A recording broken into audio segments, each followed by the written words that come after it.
இங்கே இந்த பொண்ணுக்கு பஸ்ஸில் போனதால வாமிட் வருது. சரின்னு காரில் கூட்டு போகிறாங்க, அப்பவும் வாமிட் வருது. இப்போ டிஃப்ரெண்ட் வெஹிக்கல் யூஸ் பண்ணுறாங்க, ஆனால் அவளுக்கு எதில் போனாலுமே வாமிட் வருது. சரின்னு ஹாஸ்பிட்டல் கூட்டு போய் செக் பண்ணி பார்த்தா அவளுக்கு எந்த பிரச்சனையுமே இல்லை. அதனால இந்த பொண்ணு எந்த வெஹிக்கலுமே யூஸ் பண்ணாமல் எப்போவுமே ஸ்கூலுக்கு கூட நடந்தே தான் போகிறா. இப்போ ஹை ஸ்கூல் வர அப்பவும் 4 மணி நேரம் நடந்தே ஸ்கூலுக்கு போகிறா. இப்போ ஒரு நாள் கிளாஸில் நடந்து போனதால் டயர்டாகி தூங்கிடுறா. உடனே அவங்க டீச்சர் அவளோட ஸ்டோரிலாம் கேட்டு ஷாக் ஆகி, நீ வேணா வாக்கிங் ரேஸ் போகிற காம்படிஷனுக்கு போ, கண்டிப்பாக நீ தான் வின் பண்ணுவேன்னு சொல்கிறாங்க. அது மட்டும் இல்லாமல் அவங்க ஸ்கூல் பிடி டீச்சர்கிட்ட இவளை இன்ட்ரடியூஸ் பண்ணி வைக்கிறாங்க. இப்போ கொஞ்சம் கொஞ்சமாக அவள் ட்ரைனிங் ஆக ஆரம்பிக்கிறா. ஒரு வழியா இவ காம்படிஷன் போற அளவுக்கு ட்ரைனிங் ஆயிடுறா. இப்போ அந்த காம்படிஷன் நடக்கிற நாளும் வருது. ஆனால் அந்த காம்படிஷன் நடக்கிற இடத்துக்கு போகிறதுக்கு அவங்க ஊரில் இருந்து 2 மணி நேரம் ட்ராவல் பண்ணி தான் போகணும். இவளும் வேற வழி இல்லாமல் பஸ்ஸில் ஏறி போகிறா.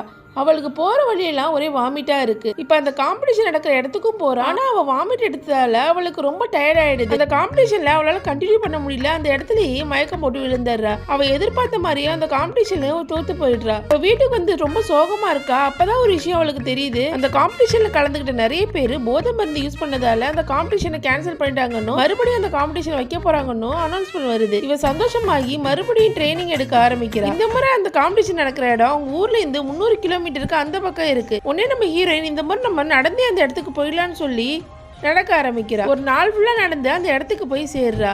இப்போ காம்படிஷன் ஸ்டார்ட் பண்றாங்க. இவ எல்லாரையும் விட ஃபர்ஸ்டா நடந்து வந்து அந்த காம்படிஷன்லயும் வின் பண்ணிடுறா. நம்ம ஹீரோயின் மாதிரியே சின்ன வயசுல எனக்கு கூட இந்த ப்ராப்ளம் இருந்திருக்கு. உங்கள் எத்தனை பேருக்கு இதே மாதிரி ப்ராப்ளம் இருக்குன்னு ஒரு கமெண்ட் பண்ணிட்டு போங்க. உங்களுக்கு இந்த வீடியோ பிடிச்சிருந்தா லைக் பண்ணுங்க. இந்த மாதிரி வீடியோஸ் பார்க்க மறக்காம நம்ம சேனலை சப்ஸ்கிரைப் பண்ணுங்க.